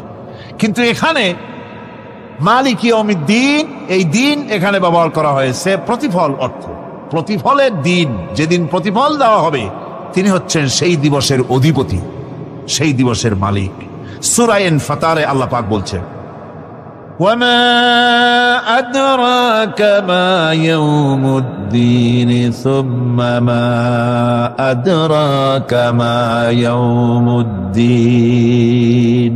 বিচারের দিনটি কি তা তোমাকে কে জানালো? আবার জিজ্ঞেস করছি, তোমাকে কে জানালো বিচারের দিনটা কি? আল্লাহ পাক জবাবে বলছেন বিচারের দিনটা হচ্ছে ইয়াউমা লা তামলিকু নাফসুন লিনাফসিন শাইআন ওয়াল আমরু ইয়াউমা ইযিন লিল্লাহ। বিচারের দিন হচ্ছে এমন দিন যেদিন কেউ নিজেকে রক্ষা করতে পারবে না, কারো থেকে কেউ নিজেকে রক্ষা করতে পারবে না, নিজেকে কেউ নিজের জন্য কাউকে সাহায্যকারী পাবে না। সমগ্র ব্যাপারটি নিরঙ্কুশ ভাবে আল্লাহ রব্বুল আলামিনের হাতে থাকবে। সেই দিনটার নাম কিয়ামত, সেটার নাম পরকাল, সেটার নাম হচ্ছে বিচারের দিন। যেদিন কর্তৃত্ব হবে কেবলমাত্র কার? আল্লাহ পাকের। সেই দিনটা হচ্ছে কর্মফল পাওয়ার দিন। লাহা মা কাসাবাত ওয়া আলাইহা মাকতাসাবাত। প্রত্যেক মানুষই সেই উপার্জন অনুসারে সেখানে ফল পাবে। যেমন কর্ম তেমন ফল পাবে, ব্যক্তি হিসাবে পাবে, দল হিসাবে পাবে। তিলকা উম্মাতুন ক্বাদ খালাত লাহা মা কাসাবাত ওয়া লাকুম মা কাসাবতুম ওয়া লা তুসআলুনা আম্মা ইয়ামালুন। প্রত্যেক মানুষই তার উপার্জন অনুসারী ফল পাবে। যা সে পাবে তা নিজের উপার্জন ছাড়া আর কিছুই না, আর যে ফল পাবে সেটাও তার উপার্জন। সুতরাং কিয়ামতের দিন আল্লাহ মানুষের উপরে কোনো জুলম করবেন না, অত্যাচার করবেন না। আল্লাহ পাক তো তার বান্দার জন্য জুলুমকারী নন, ঠিক কিনা? আল্লাহ পাক বলছেন মান আমিলা সালিহান ফালিনাফসিহি ওয়া মান আসাআ ফাআলাইহা ওয়া মা রাব্বুকা বিযাল্লামিন লিল আবিদ। যে ব্যক্তি পুণ্য কাজ করলো সে নিজের কাজে, নিজের স্বার্থেই তা করলো। আমরা যে নামাজ পড়ি এটা কি আল্লাহর স্বার্থ? কথা কন, আল্লাহর স্বার্থ? সারা পৃথিবীর সমস্ত মানুষ যদি আল্লাহরে সেজদা দেয়, আল্লাহর ক্ষমতা আরো কিছুকালের জন্য বাড়বে নাকি? সমস্ত মানুষ যদি আল্লাহকে অস্বীকার করে, বিদ্রোহী ঘোষণা করে, বিদ্রোহ ঘোষণা করে, তাতে কি আল্লাহর ক্ষমতা শেষ হয়ে যাবে? নাউযুবিল্লাহি মিন যালিক। যেমন ছিলেন তেমনই থাকবে। সুতরাং আমরা যা করি, আমরা নামাজ পড়ি নিজেদের জন্যে, আল্লাহকে খুশি করার জন্য, কিন্তু কল্যাণটা আমার। কল্যাণটা কার? আমার। রোজা, হজ, যাকাত, তেলাওয়াত যা করি সব আল্লাহকে খুশি করার জন্য, কিন্তু স্বার্থ পুরাটাই আমার। আমার কল্যাণের জন্যই আমি করি। এবং আল্লাহ হচ্ছেন তিনি তোমাদের রব। ওমা রব্বুকা বিযাল্লামিল লিল আবিদ। তোমাদের রব হচ্ছেন তিনি যিনি বান্দাদের উপরে কখনো অত্যাচার করেন না, জুলম করেন না, মেহেরবানি দিয়ে যিনি ছেয়ে রাখেন, তিনি হচ্ছেন আল্লাহ পাক। সুতরাং সেই কিয়ামতের মাঠে আল্লাহ পাকের দরবারে আমাদের সকলকেই উঠতে হবে। আল্লাহ পাকের দরবারে আমাদের সামনে, আল্লাহ পাকের সামনে দাঁড়াতে হবে। সেদিন আমাদেরকে কেউ বাঁচাতে পারবে না। সেদিন আল্লাহ পাক এর দরবারে যেন আমরা আসামি না হই, সেজন্য এই পৃথিবীতে কোরআন অনুযায়ী আমাদের জীবন গড়তে হবে, সুন্নাহ অনুযায়ী জীবন গড়তে হবে। তাহলে পরকালে আল্লাহ পাকের কাছে নাজাত পাওয়া যাবে। বড় কঠিন জায়গা, বড়ই কঠিন জায়গা। আপনি ইউরোপে যান, আমেরিকায় যান, যেখানেই যান না কেন, বিদেশে গেলে সেখানে বন্ধু বান্ধব আছে, ফরেন কারেন্সি সংগ্রহ করে যেতে হয়। আর যদি বন্ধু বান্ধব না থাকে তাহলে ফরেন কারেন্সি তো সংগ্রহ করে নিয়ে যাবেনি, সেটা দিয়ে আপনার উপকার হবে। কিন্তু এমন একটা দেশে আমরা যাব, আমাদের সকলকে যেতে হবে। ওই দেশটার নাম কি? পরকাল। ওটার নাম কি? পরকাল। ওই পরকালে আমরা যে উঠবো, সেখানে কোনো আত্মীয় স্বজন মিলবে না। আল ইয়াউমা লা ইয়ানফাউ মালু ওয়ালা বানুন। ধন, সন্তান, সন্ততি, সম্পদ কোনো কাজে লাগবে না কিয়ামতের মাঠে। সেদিন আমাদের উঠতে হবে খালি হাতে। সেখানে উঠতে হবে, কোনো ফরেন কারেন্সি দিয়ে কাজ হবে না, বন্ধু বান্ধব মিলবে না, কারেন্সিও মিলবে না। এমন একটা কঠিন জায়গা যেখানে মাথার উপরে হবে প্রচন্ড সূর্যের কিরণ, পায়ের তলে হবে তামার মতো জমিন, সমস্ত মাঠ জুড়ে শুধু মানুষ চিল্লাবে, কাঁপতে থাকবে, চিল্লাইতে থাকবে, উলঙ্গিনী হয়ে কিয়ামতের মাঠে মানুষ আল্লাহর দরবারে উঠবে। হযরত আয়েশা সিদ্দিকা রাদিয়াল্লাহু তাআলা আনহা বলেছেন, হে রাসূল, তাহলে কি মানুষের শরম করবে না? হুজুর বললেন, শরমের অনুভূতি তো থাকবে না। মানুষ সব আকাশের দিকে, ঊর্ধ্বের দিকে তাকিয়ে থাকবে, ভয়তে অস্থির হয়ে যাবে, কেউ কারো দিকে তাকাবার সময় পাবে না। এমন একটা বিভীষিকাময়, এমন একটা বিরাট জায়গায়, কঠিন জায়গায় আমাদের সকলকে উঠতে হবে। যাওয়ার আগে আল্লাহ পাক স্মরণ করিয়ে দিচ্ছেন। সূরা ফাতিহা প্রত্যেক নামাজে আমাদের স্মরণ করিয়ে দেয়, তিনি শুধু রহমান রহিমই নন, তিনি মালিক ইয়াউমিদ্দিন। তিনি কিয়ামতের দিন মানুষের বিচার করবেন। সে বিচারের মধ্যে পক্ষপাতিত্ব থাকবে না। সে বিচারটা বড় কঠিন হবে। কারো পয়সা যদি মারেন, কারো হক যদি নষ্ট করেন, তাহলে প্রতিটা পয়সার জন্য 70 রাকাত কবুল নামাজের সওয়াব দিতে হবে কিয়ামতের মাঠে। বাঁচা যাবে না সেদিন, উপায় হবে না। আল্লাহ পাক যার প্রতি রহম করবেন তিনি ছাড়া আর বাঁচার কোনো পথ থাকবে না। সেই জন্য ওই পরকালের মাঠে কিয়ামতের দিন আল্লাহ পাকের দরবারে আমরা যেন আল্লাহর খাঁটি বান্দা হয়ে উঠতে পারি, এ জীবন যাপনের তৌফিক আল্লাহ পাক যেন আমাদের দান করেন। আমরা সবাই বলি আমিন।